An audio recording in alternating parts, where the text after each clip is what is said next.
Assalamualaikum dan selamat kembali ke Elektronika. Hari ini kita berada di PJ untuk menyaksikan pelancaran Leapmotor B10, iaitu satu SUV yang dijangka akan bersaing dalam segmen harga yang sama dengan pelbagai lagi model-model dalam segmen yang popular, iaitu segmen B and C lah.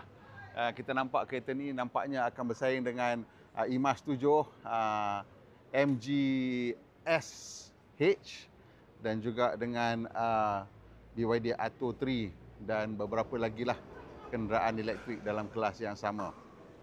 Kalau kita tengok daripada maklumat yang terpapar di sini, dia akan menjanjikan WLTP range tau. Ini bukannya NEDC. WLTP punya range 434 km and the fastest charging speed.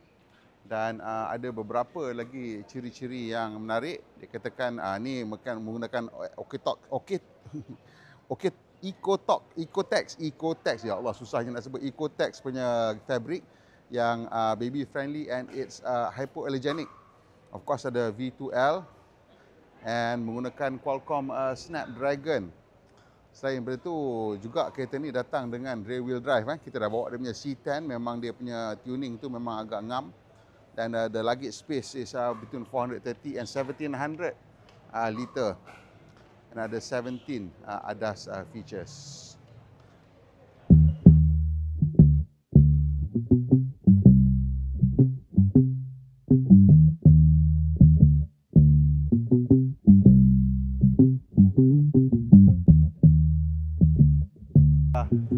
Seperti yang you boleh tengok dekat sini, kat belakang saya ni, ini ialah harga yang ditawarkan untuk Leapmotor B10 tapi ini ialah harga retail price biasa. Dia orang sekarang ada promo di mana harga untuk varian Live bermula pada RM99,800 dan untuk varian Style pula pada harga RM109,800. So ini membuatkan ini antara kereta SUV segmen B+ yang paling menarik ditawarkan di Malaysia. Apa kata kita tengok kereta ni dengan lebih dekat lagi dan kita tengok apakah ciri-ciri penting Leapmotor B10 ni, sebab saya rasa mungkin korang terkejut jugalah dengan apa yang ditawarkan. So kalau kita mulakan dengan dia punya exterior, kita nampak kereta ni dia punya reka bentuk tu memang ada iras keluarga lah, sama dengan the C10. Tapi obviously ini ialah yang design yang lebih compact dan design yang lebih baru. So saya rasa dia ada sedikit outstanding dia punya design, because yang saya rasa the C10 tu mungkin terlalu lembut lah. Tapi sekarang you nampak dia dah gunakan elemen-elemen a bit of sharp lines on the bumper to help define the car. And you juga nampak ada two spines on the bonnet, one on this side and one on the other side. Yang itu semua bantu with the visual strength of the car. Dan kalau kita tengok dekat bahagian depan, dia sekarang dah ada a bit of contrast dengan dia punya under breather tu. Dia put a little bit of glossy black plastic, and dekat bawah sana dia punya under chin spoiler pun warna berbeza daripada body. And position badging masih lagi dekat atas, dan lampu depan ni biasalah akan ada light bar that runs across, and that's the main light dekat bawah sana tu. Kalau kita tengok ke tepi pula, kita akan nampak design elemen yang sama. Ada that black part dekat situ sebagai garnish, dan dia punya rim, dia punya wheel arch tu ada strengthener, visual strengthener kat situ. Dia buat lipatan-lipatan untuk jadikan dia nampak lebih kukuh lagi dan lebih besar. Tapi sebenarnya dia tak besar sangat sebab dia nak maintain a very decent tire size kat sini 18 inci. 18 inci. So kadang-kadang dia orang pergi sampai 21 inci untuk kereta-kereta yang mampu milik ni. So that's going to be problematic lah untuk orang yang beli kereta ni, kan takut nanti tayar nak tukar semua mahal. So some of the more interesting feature of the car, you tengok the sides are clean. Not much in terms of surface play. This is typical untuk kereta elektrik, dan masih menggunakan door handle yang tersorok ni lah, tapi this is a mechanical door handle and bukan a switch. So that's good, because some people are not concerned about that. Kalau kita tengok kat sini, ada side mirror yang ada kamera dekat sini. That's normal. And also sekarang banyak kereta elektrik ni dia punya side mirror mounted on the door rather than on the window. and that's important untuk manage airflow.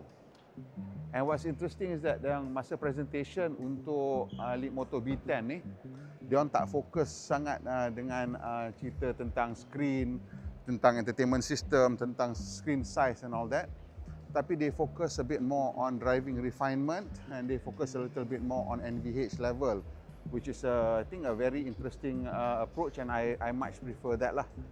And kalau kita tengok ke belakang, kita nampak again a light bar, and that's interesting, dia panggil wing, star wing or something like lampu tu, reka bentuk lampu tu. This is quite a nice light identity, yang nampak daripada belakang, quite clearly, quite unique lah, dia boleh nampak dan kenal. And another thing dekat dia punya spoiler belakang ni, there's a little black insert dekat sini, just some visual highlights to make it interesting, which is things that car makers should actually do lah.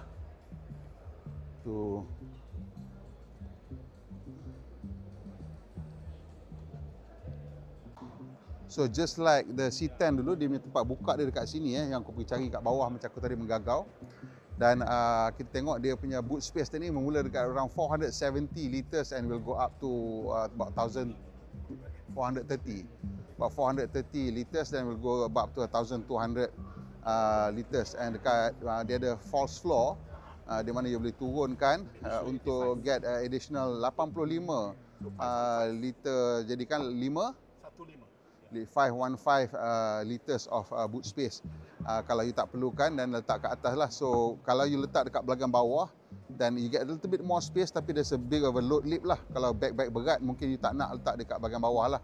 But if absolutely necessary, then you can use it among other things untuk sorok benda, which is typically what people do. And some people suka bawa kasut, macam-macam jenis kasut, slipper, sandal untuk sembahyang Jumaat lah, apa semua. Pickleball, kawan kata kita pickleball, so boleh letak sorok kat bawah ni. Jadi kereta pun tak bau masam lah kan, dengan kasut. And ada tonneau cover. Ada storage tak untuk tonneau cover ni? Boleh simpan kat bawah ni, tak muat? Ada storage space untuk tonneau cover tak? Tak. Nampak. Oh. Sini ke sana kan? Either that or what is that? This one, ini storage untuk tonneau cover ni macam ada slot ni. Oh bukan, that's just cara dia. So I think you boleh simpan lah tonneau cover tu diagonal kat bawah, which is useful. Sebab I hate having tonneau covers yang tak boleh nak simpan lah. And of course you can flatten the seats lah. You ada release, it's broken down 40-60. So you'll have is it flat bila tolak? Completely a flat space bila kita buka akan turunkan seat. Okay, this is interesting. Ada interesting solution untuk orang panggil front trunk. Not a real front trunk in the sense that dia bertutup semua, but still there is some storage space dekat sini. It's not sealed or anything like that because it's open to the bonnet. But there is a storage space, and you tengok the arrangement dekat sini. This is a rear wheel drive arrangement, and you see kat bawah tu is mostly the aircon and the cooling system lah. But still an interesting arrangement. At the very least you ada sempat nak simpan something dekat situ lah, at least untuk you punya granny charger ke ataupun charging cable ataupun anything like that. You nampak dekat sini hanya ada tempat untuk top up your windshield washer, and I don't see any coolant top up bottle. Maybe it's hidden somewhere. I don't see any coolant. Wait a minute. What's the coolant top up? Mungkin dia tak bagi you kacau kot the coolant. I can't see any coolant top up bottle kat sini. Okay, so let's look at the inside of the car. I'm very excited about the interior sebenarnya. Tadi daripada presentation, primarily sebab kereta ni interior dia warna terang, which I very much prefer. And kalau kita tengok dekat sini, kita mulakan dengan pintu ni. It's a interesting design, soft touch material all the way sampai ke bawah ni. And of course that's one piece. And then of course this is the armrest. Armrest also has soft touch material. This one more macam leather wrap. This is more sini hard plastik, tapi nampak cantik lah sebab dia punya texture semua. And there's an interesting feature dekat sini di mana dia gunakan piece of plastic panel, bukannya radio speaker grill, tapi dia letak patterns kat sini. So that's interesting. and kat bawah tu you nampak dia punya speaker grill, and there is a storage space here. Bawah ni dah hard plastic lah. Okay, moving on to the cabin. Interesting design features yang saya nak point out. Seats tu tak adalah apa putih normal, tapi dia punya pattern kat sini. This is what I like. So they have used the perforation untuk create a pattern, which is something interesting that we don't see. We're starting to see more and more of it coming out of China. So this is a nice design innovation which I like. It gives the car a bit of depth in terms of dia punya visuals. So going to the dashboard, there's a bit of a compromise which I think is quite a smart compromise. They're using hard plastic dekat sini on the back of the dashboard where you don't really touch, and they put something a slightly different texture dekat sini, slightly different surface. It's still hard, but the texture is much smoother. So when you're sitting down, you akan sentuh these two surfaces je primarily, and this is soft to the touch even though it is kind of hard plastic. And it's interesting sebab dia gunakan metallic finish untuk all the aircon vents, and dia ada blue surround lighting untuk all the aircon vents. And these features are repeated throughout the cabin. Kind of interesting. Macam nampak smart ni features is oblong, but no, it's not. This is Stellantis punya thing or Billy Motor punya thing. Typical double stack dashboard, center console, and but there's nice little different touches kat sini. Typically kita akan nampak USB slots dekat sini kan, USB ports kat sini, tapi tak. They've twisted it around, they put the USB ports kat sebelah sini, kat bawah ni. So this is, I think you need to install all USB before you masuk duduk dalam seat lah, sebab kat sini susah sikit nak nampak, and I don't think this is movable. But what is good about that is that it suddenly frees up this space untuk cup holder, which I think is a much better position daripada setengah company letak cup holder dekat atas ni. And also disebabkan cup holder letak dekat bawah ni, so they can raise this to a proper armrest punya level. So kalau tidak kan you tak cup tinggi kan, so that's nice. And of course this is a okay. So it's not a cool box, but it's a fairly big storage box. Atas ni soft touch material, wireless charger, and nice metallic finish for dia punya surround ini. Kat bawah ni pun ada rubberized mat, and two cup holders yang stowable, and feel solid. This cup holder is very nice. It feels solid, very nice. And there's a 14.6 inch screen for the center console, and a relatively small, I think 7 inch something or something. What's the size of the 7 inch something or 8 inch something lah. It's not such a big screen, but that's fine. Okay, so kalau kita tengok dia punya seating position, ni saya akan laraskan lah untuk saya punya ketinggian. Kereta ni seat dia agak tinggi ya. So you tengok saya duduk ni tinggi lagi, agak tinggi, di mana ni masih lagi ada satu tangan lah kalau kita nak adjust maksimum. Inilah tinggi dia. But I think this is, saya tak nak duduk tinggi sangat lah. So this is fine. Dan you tengok correct already driving position, and kita suka sebab skrin ni dia bergerak ikut dengan steering.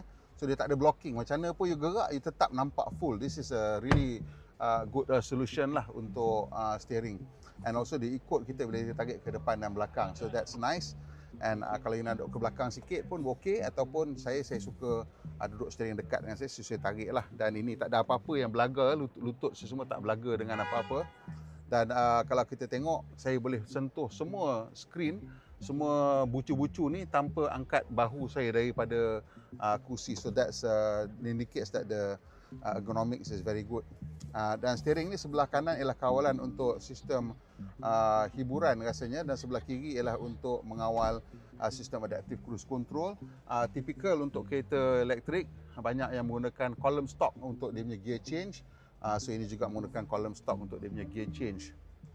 Juga you akan perasan lampu ni dia berubah-ubah warna. Bila ada orang buka pintu sekejap dia akan menjadi merah, bila ada amaran dia jadi warna merah. So that's an interesting idea of macam mana you nak create spatial awareness dekat dalam kereta, while being also a decorative feature. Dan satu lagi you akan nampak dekat sini ada this thing. Ini ialah infrared monitor untuk driver, nak tengok kalau kita mengantuk.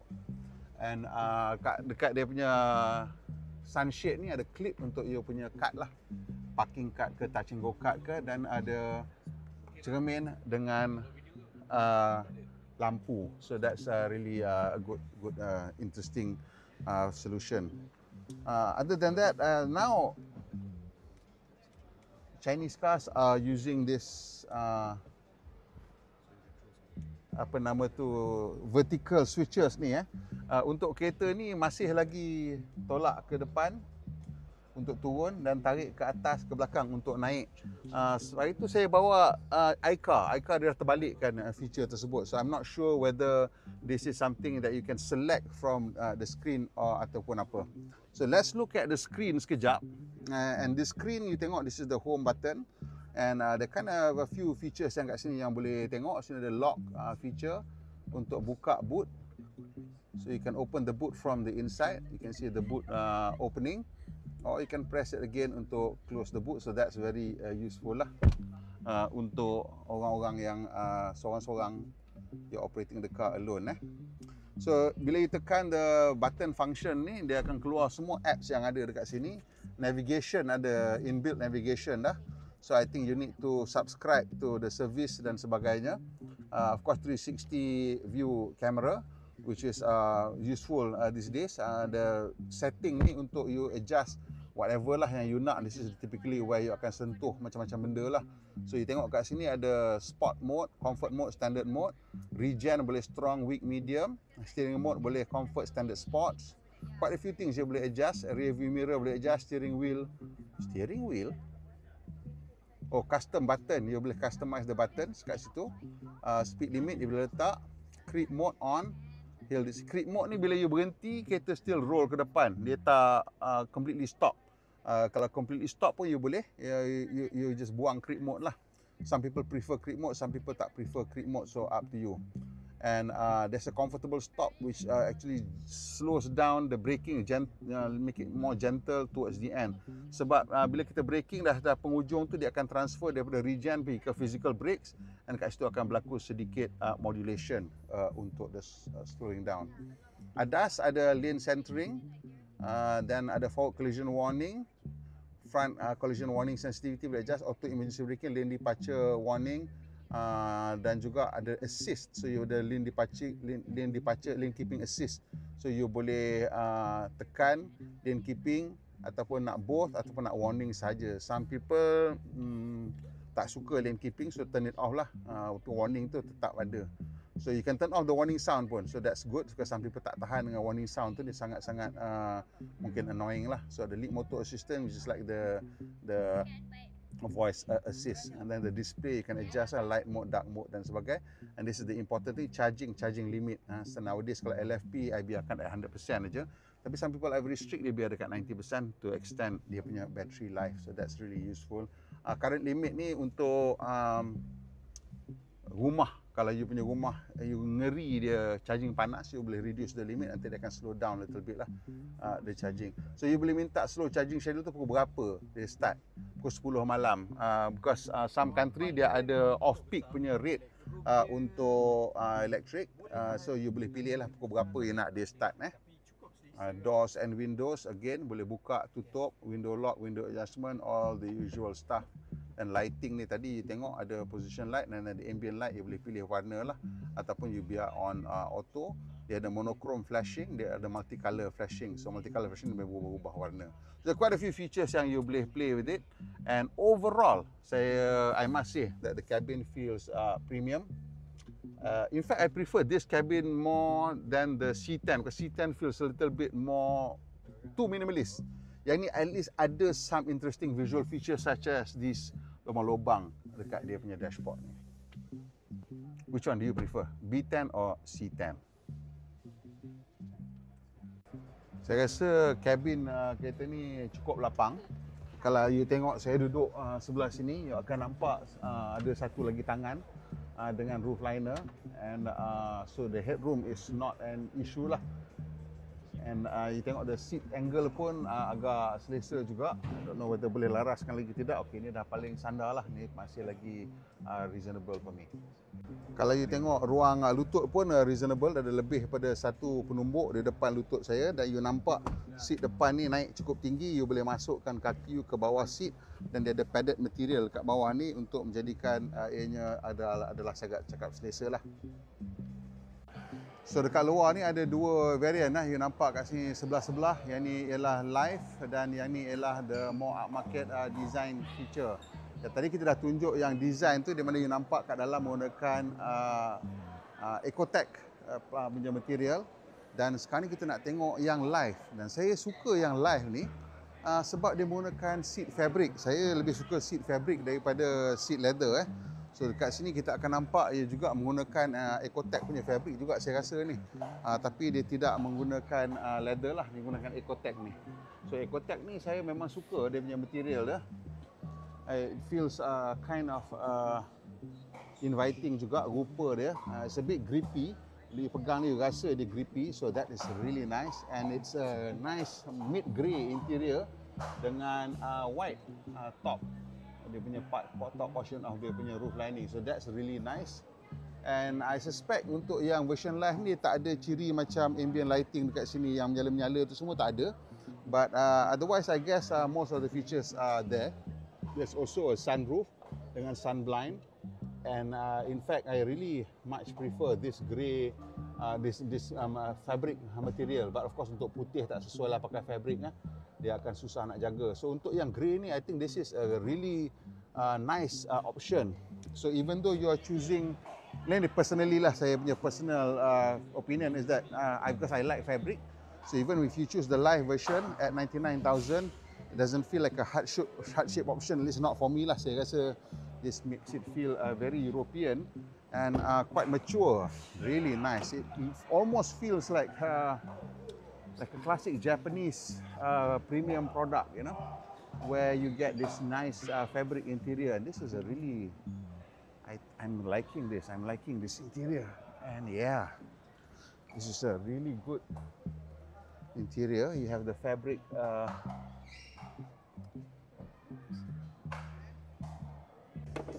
So when we go into the back seat, kita akan nampak again same white material and ada soft touch sampai ke atas ni. So this is always a nice touch. Some car companies ke atas for the back seat jadi hard material. Still using soft touch material, exactly the same macam the front seat. So that's nice. You're not discriminated lah. Bukan second class citizen. So dekat sini menggunakan lagi panel plastik tersebut, tapi kali ni ada apa nama tu, dia panggil speaker grill kat sini, dan juga ada satu lagi speaker grill kat bawah, dan dua relatively big cup bottle holder dekat sini. Again kita tengok dekat belakang ni perforated leather dia, ada pattern, and again still nice white interior which is very good. And you tengok in the cup holder there are the center armrest ada dua cup holder, so that's quite nice. I do like this light interior. And kita tengok kat belakang ni ada aircon vent and USB-A and USB-C and a nice little storage area. Kat bawah ni you boleh guna untuk, I don't know, put some sweets or little place for rubbish or whatever while the car is in motion. So dekat luar ni ada dua variant lah, you nampak kat sini sebelah-sebelah. Yang ni ialah live dan yang ni ialah the more upmarket design feature. Tadi kita dah tunjuk yang design tu, di mana you nampak kat dalam menggunakan Ecotec punya material. Dan sekarang ni kita nak tengok yang live. Dan saya suka yang live ni sebab dia menggunakan seat fabric. Saya lebih suka seat fabric daripada seat leather. So dekat sini kita akan nampak ia juga menggunakan Ecotec punya fabric juga saya rasa ni. Tapi dia tidak menggunakan leather lah, dia menggunakan Ecotec ni. So Ecotec ni saya memang suka dia punya material dia. It feels kind of inviting juga, rupa dia. It's a bit grippy. Dia pegang ni rasa dia grippy, so that is really nice. And it's a nice mid grey interior dengan white top. Dia punya top portion of dia punya roof lining, so that's really nice. And I suspect untuk yang version live ni tak ada ciri macam ambient lighting dekat sini yang menyala-menyala tu semua tak ada. But otherwise I guess most of the features are there. There's also a sunroof dengan sun blind. And in fact I really much prefer this grey this fabric material. But of course untuk putih tak sesuai lah pakai fabric dia akan susah nak jaga. So untuk yang grey ni, I think this is a really nice option.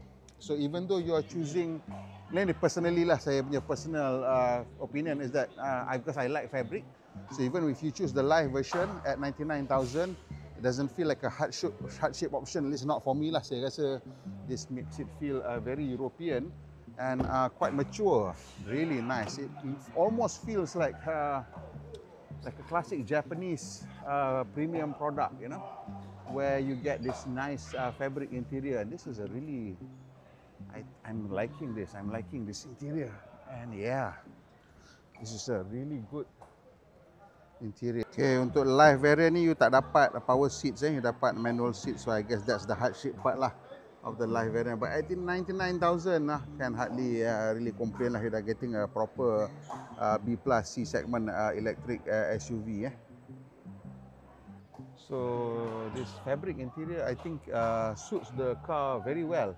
I like the fabric interior, and kalau you tengok kat sini dia punya fabric ni extends all the way to the back and makes it look premium in my mind lah, sebab saya suka fabric kan. Wow, I really like this fabric option in this Leapmotor B10. So if you guys are looking for an SUV electric, ada satu lagi option iaitu the Leapmotor B10. Dan Leapmotor B10 ni I think is going to be an interesting product for many people because I think it hits the sweet spot lah, that B plus C segment punya spot where you're looking for a relatively compact family SUV. Nak kata compact sangat pun tidak, sebab kereta ni punya wheelbase is around 2735 mm, which is clearly in like nearly C segment confirm lah, C segment punya territory. It's slightly shorter than the EMA 7 punya wheelbase, but that doesn't mean much lah, sebab it's still very spacious interior. Okey, sampai situ aja video kita hari ini mengenai the Leapmotor B10. Kalau you rasa harga ni okey ke ataupun nak rendah lagi? Of course sekarang banyak company-company tengah engage in a price war. So 109 untuk the high spec lifestyle ataupun design is memang saya rasa cukup bagus dah. Dan the entry level live version at 99,800 memang menjadikan kereta ni salah satu option yang menarik, especially bila you consider that the interior feels quite premium and the WLTP range is 434 km. Tu agak jauh untuk WLTP so Penang confirm boleh sampai Sungai Petani pun saya masih berani lagi lah dengan kereta ni. Nanti bila kita dapat kereta ni, kita akan try tengok betul-betul dapat ke tidak 434 km tu. Komen sikit tentang feature yang you paling berkenan dan feature yang you rasa patut ada dekat kereta ni yang masih belum ada lagi. Kalau tengok sampai sini, tolong tekan butang like dan kongsikan video ni dengan kawan-kawan. Dan yang mana belum melanggan, tolong tekan butang langganan dan butang loceng supaya tak ketinggalan bila kita menaik video terbaru. Pemandu Malaysia, pemandu yang berhemah. Kita jumpa lagi insya-Allah.